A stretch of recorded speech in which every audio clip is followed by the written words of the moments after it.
ദേവുമ്മ വരണ്ട, ഞാൻ പറിച്ചു കൊണ്ടുതരാം. മുറ്റത്ത് നിന്ന് അച്ചുവിൻ്റെ ശബ്ദം കേട്ടു.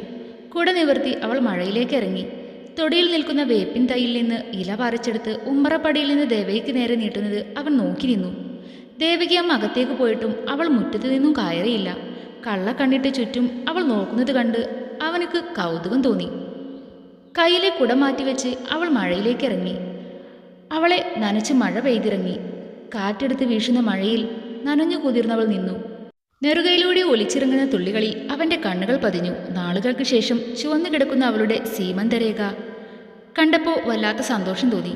ഇത്രമേൽ മനോഹരമായ കാഴ്ച താൻ ഇതുവരെ കണ്ടിട്ടില്ലെന്ന് അവന് തോന്നി. എന്തോ ഓർത്ത പോലെ അവൻ അകത്തേക്ക് കയറി. ഷെൽഫിൽ നിന്ന് ഡ്രസ്സെല്ലാം വലിച്ചിട്ട് എന്തോ തെരഞ്ഞു. തപ്പി നടന്നത് കയ്യിൽ തടഞ്ഞു.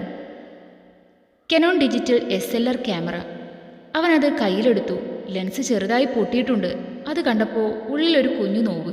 ഒരിക്കൽ ഹരിയുമായി വഴക്കിട്ടപ്പോൾ ആ ദേഷ്യത്തിന് ദത്തൻ വലിച്ചെറിഞ്ഞതാണ്. +2 ജയിച്ചപ്പോൾ മുത്തശ്ശി വാങ്ങിത്തന്നതാണ്. ഒരു ദീർഘനിശ്വാസം എടുത്തവൻ മുണ്ട് മടക്കി കുത്തി ഉമ്മറത്തേക്ക് ചെന്നു. തൂണിൽ ചാരി നിന്ന് മുറ്റത്തേക്ക് നോക്കി. ഇരു കൈയിൽ നിവർത്തി പിടിച്ച് മഴയിലേക്ക് മുഖം കൊടുത്തു നിൽക്കുന്ന ആ പെണ്ണിൻ്റെ ചിത്രം പകർത്താനായി ഒരുപാട് കാലങ്ങൾക്ക് ശേഷം അവൻ്റെ കയ്യിലെ ക്യാമറ ഉണർന്നു. ക്യാമറ ചിത്രം പകർത്തി. ശബ്ദം കേട്ട് അച്ചു ഒന്ന് തിരിഞ്ഞു നോക്കി. അവളെ നോക്കി നിൽക്കുന്ന ബദ്രിയെ കണ്ട് അവൾ വല്ലാതെയായി. അടുക്കള ഭാഗത്ത് ഓടാൻ നിന്നതും "അച്ചു, ഓടരുത്!" ബദ്രി വിളിച്ചു പറഞ്ഞു. ആരോ പിടിച്ചു നിർത്തിയതുപോലെ അവളുടെ കാലുകൾ നിശ്ചലമായി. ബദ്രി മഴയിലേക്ക് ഇറങ്ങി. അവനെ അടുത്ത് കണ്ടതും അവളിൽ ഒരു പിടച്ചിലുണ്ടായി. നേരത്തെ നിന്നപോലെ ഒന്നുകൂടെ നിന്നെ. അവളുടെ കണ്ണുകളിലേക്ക് നോക്കി അവൻ പറഞ്ഞു. എന്താ? അവളൊന്ന് വിറച്ചു. നേരത്തെ മേലേക്ക് നോക്കി മഴ കൊണ്ട് നിന്നില്ലേ, അതുപോലെ, അവൻ ചിരിയോടെ പറഞ്ഞു. അവളുടെ തൊണ്ടയിലെ വെള്ളം വറ്റി. നിക്കച്ചു! അത്രമേൽ ആർദ്രമായിരുന്നു അവൻ്റെ സ്വരം. അവൾ ഇരു കൈകളും വിടർത്തി ആകാശത്തേക്ക് നോക്കിയിരുന്നു. ചിരിക്കച്ചു! ക്യാമറയിലൂടെ അവളെ വീക്ഷിച്ചുകൊണ്ട് അവൻ പറഞ്ഞു. അവൾ നിന്ന് വിറക്കുകയായിരുന്നു. പെട്ടെന്ന് പാറുക്കുട്ടിയുടെ കരച്ചിൽ കേട്ടു. ജീവൻ തിരിച്ചു കിട്ടിയ പോലെ അവൾ അകത്തേക്ക് ഓടിക്കയറി. ബദ്രി ചിരിയോടെ അവൾ പോകുന്നത് നോക്കിയിരുന്നു. പ്രാതൽ കഴിക്കാൻ ഇരുന്നപ്പോഴാണ് ബദ്രി പിന്നെ അച്ചുനെ കണ്ടത്. ചുണ്ടിലെ പുഞ്ചിരി മായ്ക്കാതെ അവൻ അവളെ നോക്കിയിരുന്നു. അവൻ്റെ ഓരോ നോട്ടത്തിലും അവൾ വല്ലാതെ ഉലഞ്ഞു പോകുന്നു. ചുണ്ടിൽ പുഞ്ചിരി സ്ഥാനം പിടിക്കുന്നു. ഒരു മായാവലയത്തിൽ അകപ്പെട്ടതുപോലെ, ഒരു കുളിർമഴ പെയ്തിറങ്ങും പോലെ. ഞാൻ പോകില്ല, അപ്പോൾ ഉച്ചത്തിൽ പറഞ്ഞുകൊണ്ട് കയ്യിലുള്ള പേപ്പർ മേശയിലേക്കിട്ടു. അവൻ്റെ മുഖം ദേഷ്യം കൊണ്ട് ചുവന്നിരുന്നു. നീ പോകും, നല്ല കോഴ്സാണ്, ഹോസ്റ്റൽ സൗകര്യമുണ്ട്, രാമച്ചൻ ഗൗരവത്തിൽ പറഞ്ഞു. അപ്പു ദയനീയമായി ശങ്കരനെ നോക്കി. ശങ്കർ പാറുകുട്ടിയെയും കളിപ്പിച്ചുകൊണ്ട് ഉമ്മറത്തേക്ക് തടി തപ്പി. കണ്ണേട്ട, ഞാൻ പോകൂല, പഠിക്കണ്ട, എനിക്ക് ഞാൻ ഇവിടെ നിങ്ങളെ കൂടെ നിന്നോളാം. അവൻ കെഞ്ചിക്കൊണ്ട് ബദ്രിയുടെ കൈ പിടിച്ചു. മര്യാദക്ക് പോകാൻ നോക്കടാ. ബദ്രി ദേഷ്യത്തിൽ അവൻ്റെ കൈ കുടഞ്ഞു മാറ്റി. നാളെ തന്നെ പോയി അഡ്മിഷൻ എടുക്കണം. ഡ്രസ്സ് പാക്ക് ചെയ്തോ? ബദ്രി അവനെ ഒന്ന് തുറച്ചു നോക്കിക്കൊണ്ട് പറഞ്ഞു. അപ്പുവിൻ്റെ കണ്ണ് നിറഞ്ഞു. എന്താ മനുഷ്യ നിങ്ങൾ പറയുന്നത്? ഞാൻ പോകൂല. അവൻ കരച്ചിലിൻ്റെ വക്കിലെത്തിയിരുന്നു. ബദ്രി വേഗം മുഖം തിരിച്ചു. നിന്ന് മോങ്ങാതെ പോത്തെ, പോയി പാക്ക് ചെയ്യலாம். അത് കേട്ട് അപ്പു ദേഷ്യത്തിൽ അവനെ നിന്ന് നോക്കിക്കൊണ്ട് റൂമിലേക്ക് നടന്നു. എന്നെ നോക്കാൻ തന്നോടല്ല മനുഷ്യ എൻ്റെ മുത്തശ്ശി പറഞ്ഞേ, എന്നിട്ട് എന്നെ ഹോസ്റ്റലിലാക്കുന്നു, അവൻ വിളിച്ചു പറയുന്നുണ്ടായിരുന്നു. അവൻ പറയുന്നത് നീ കാര്യാക്കണ്ട, പുതിയ കൂട്ടുകാരെ കിട്ടുമ്പോൾ റെഡി ആയിക്കോളും. ബദ്രിയുടെ തോളിൽ തട്ടി രാമച്ചൻ ചിരിയോടെ പറഞ്ഞു. അല്ല രാമച്ച, എടാ, പ്രൊഫഷണൽ കോഴ്സല്ലേ, അതും ഗവൺമെൻറ് സർട്ടിഫൈഡ്. അവനിത് നല്ലൊരു ഓപ്പർച്യൂണിറ്റിയാണ്. ബദ്രിയെ പറയാൻ അനുവദിക്കാതെ രാമച്ചൻ പറഞ്ഞു.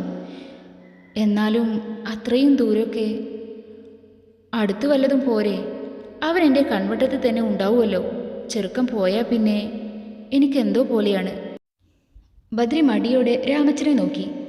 ഇത്തിരി ഉള്ളപ്പോൾ മുതൽ കൂടെ കൂടിയതല്ലേ. മുത്തശ്ശി എപ്പോഴും പറയും അപ്പൂനെ കൂടെ നിർത്തണമെന്ന്. വേണ്ട രാമച്ച, നമുക്ക് വേറെ നോക്കാം. അത്ര ദൂരൊന്നും അവനെ വിടാൻ മനസ്സനുവദിക്കുന്നില്ല. ബദ്രി സ്വരം തളർത്തി പറഞ്ഞു തീർന്നതും രണ്ട് കൈകൾ അവനെ ചുറ്റിപ്പിടിച്ചിരുന്നു. ഞാൻ പോയാലും നിങ്ങൾ എന്നെ പറഞ്ഞു വിടില്ലെന്ന് എനിക്കറിയാം മനുഷ്യ.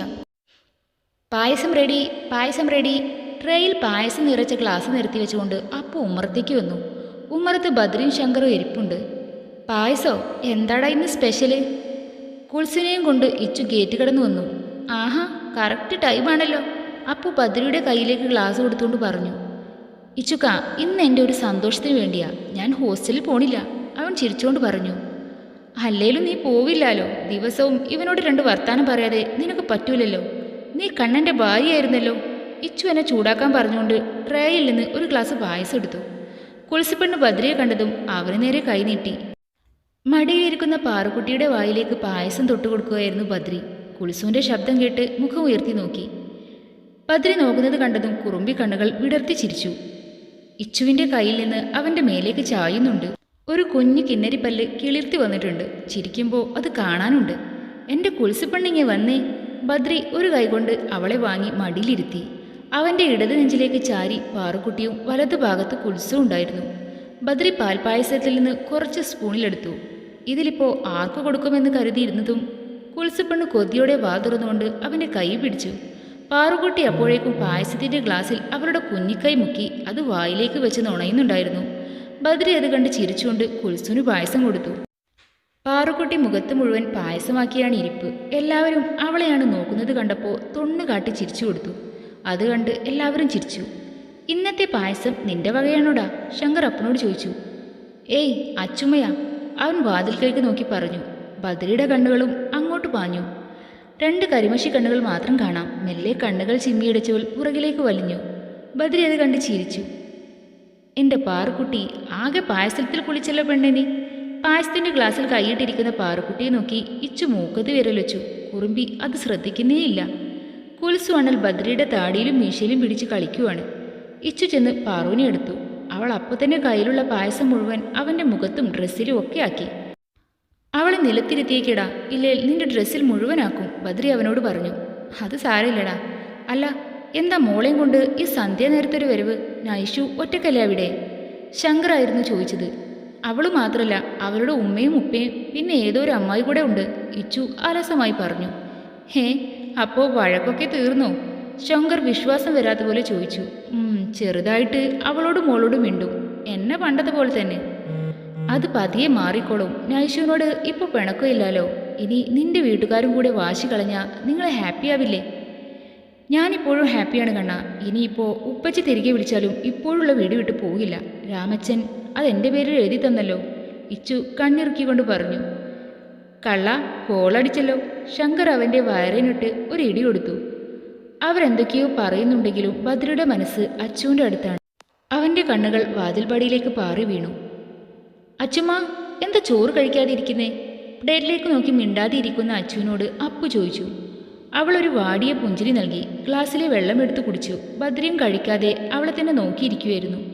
എന്താ അച്ചു? ബദ്രി അവളോട് ചോദിച്ചു. ഒന്നുമില്ല, എനിക്ക് മതി, അവൾ മെല്ലെ പറഞ്ഞുകൊണ്ട് എഴുന്നേറ്റു. അവൾ കഴിക്കാതെ പോകുന്നത് കണ്ടതും ബദ്രി എഴുന്നേറ്റു. റൂമിൽ ചെന്നപ്പോൾ അച്ചു ബെഡിനൊരിട്ട് ചുരുണ്ടുകൂടി കിടക്കുന്നത് കണ്ടു.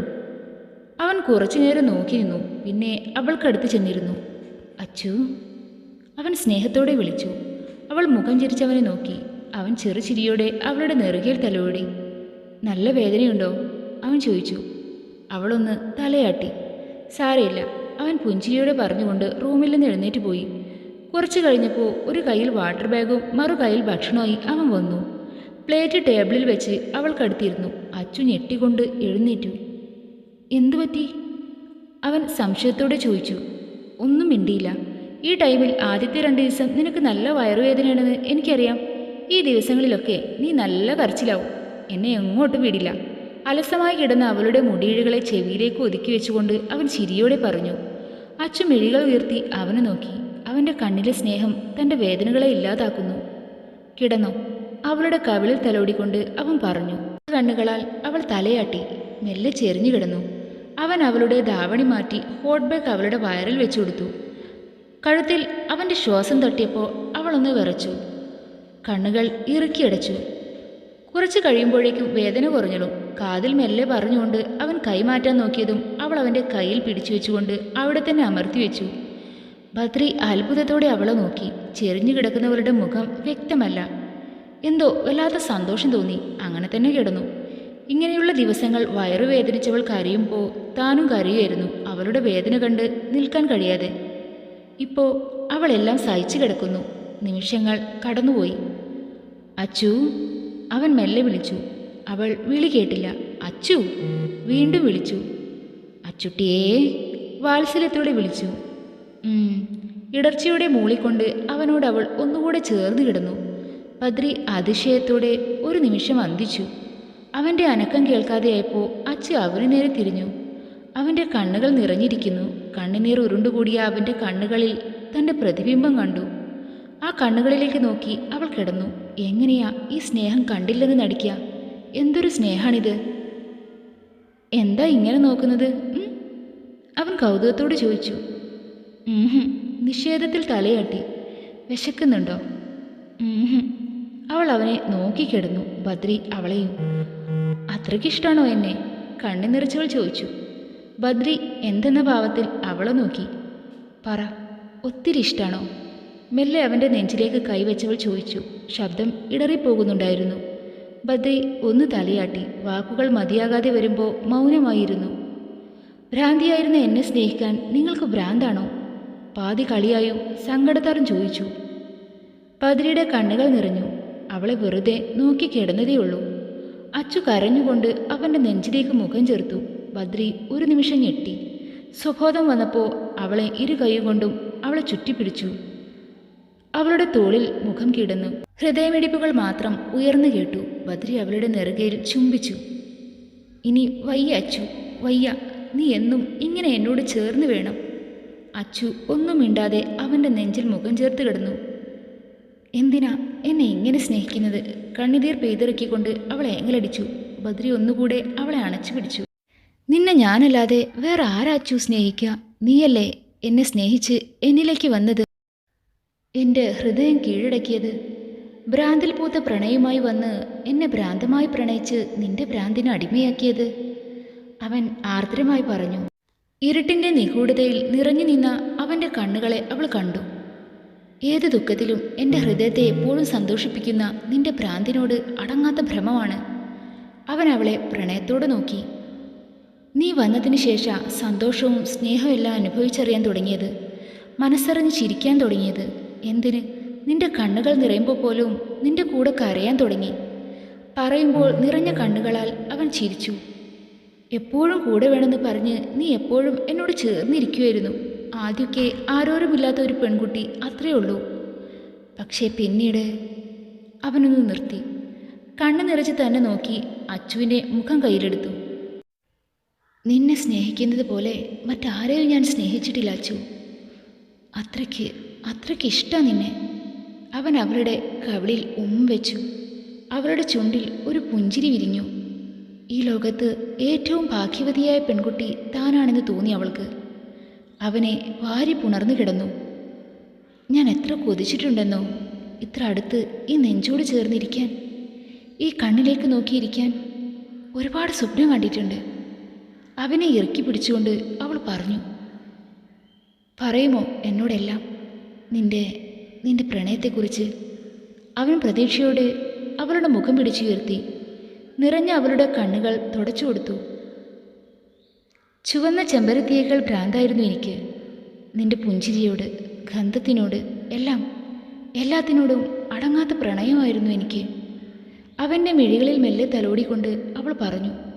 ബദ്രി അറിയാതെ കണ്ണുകൾ അടച്ചുപോയി. വീട്ടിൽ നിരാഹാരം ഇരുന്നും കരഞ്ഞും വാശി പിടിച്ചുമൊക്കെയാണ് ഞാൻ ആ കോളേജിൽ വന്നു ചേർന്നത്. ആ പ്രായത്തിൽ തോന്നിയൊരിഷ്ടം കുറച്ചു കഴിഞ്ഞാൽ മറക്കുമെന്നാണ് വിചാരിച്ചത്. പക്ഷേ പറഞ്ഞു നിർത്തിയവൾ ആ നാളുകളെ പുഞ്ചിരിയോടെ ഓർത്തു. ഒറ്റ ദിവസം കണ്ടിട്ടേ ഉള്ളൂ ആ മുഖം. പക്ഷേ പിന്നീട് ഊണിലും ഉറക്കത്തിലും അവൻ മാത്രമേ ഉണ്ടായിരുന്നുള്ളൂ. എന്നും കാണണം, അത്രമാത്രം. സംസാരിക്കാനോ പരിചയപ്പെടാനോ ഒന്നിനും മുതിർന്നില്ല. അവനെ കാണാൻ വേണ്ടി മാത്രം ആ കോളേജിൽ ചേർന്നു. അവൻ എവിടെയുണ്ടോ അവിടെയൊക്കെ പോകും. ഒളിച്ചു നിന്ന് കാണും. അവൻ്റെ ചിരിയും കളിയും ദേഷ്യപ്പെടലും എല്ലാം മാറി നിന്ന് ആസ്വദിക്കും. അവനെ കാണാതെ ഒഴിഞ്ഞു നിൽക്കും. പേടി കൊണ്ടാണ്. തൻ്റെ ഉള്ളിലെ പ്രണയം അവൻ അറിഞ്ഞു പോകുമോ എന്നോർത്ത് അത്രത്തോളം അവനോടുള്ള പ്രണയം നിറഞ്ഞു നിൽക്കുന്നുണ്ടായിരുന്നു. പക്ഷേ ആ കണ്ണുകൾ ഒരിക്കൽ പോലും തന്നിൽ ഉടക്കിയിട്ടില്ല. അത് തനിക്കൊരു പ്രശ്നമേ ആയിരുന്നില്ല. മനസ്സിൽ എപ്പോഴും നിറഞ്ഞു നിൽക്കുക അവൻ്റെ ചെങ്കൊടിയേന്തിയ മുഖമാണ്. ബദ്രി, എൻ്റെ ചുണ്ടിൽ എപ്പോഴും മുഴങ്ങി കേൾക്കുന്ന പേര്.